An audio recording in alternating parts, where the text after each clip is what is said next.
The San Benito High School baseball team, seated at the number 2 spot in CCS Division II, squared off against the number 1 Sequoia Ravens from Redwood City in a game for the Division II title on Saturday, June 19th.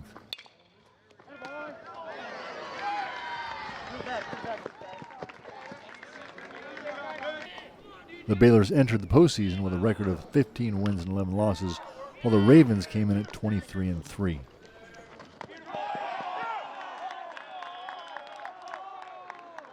The Ravens came on strong, scoring 2 runs in the first inning. They poured on stronger in the second inning with 4 runs to the Balers' 2, moving into the runless third inning with a score of 6-2. Then scored 3 more runs in the fourth.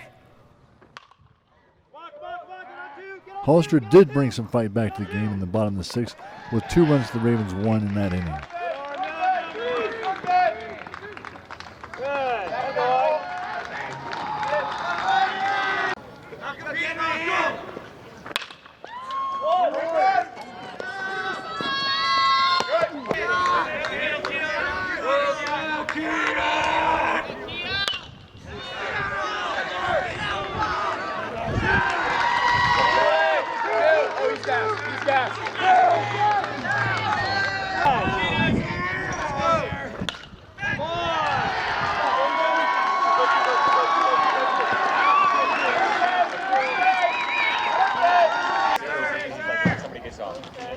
In the end, the Ravens took the game with 11 runs to the Balers' 4.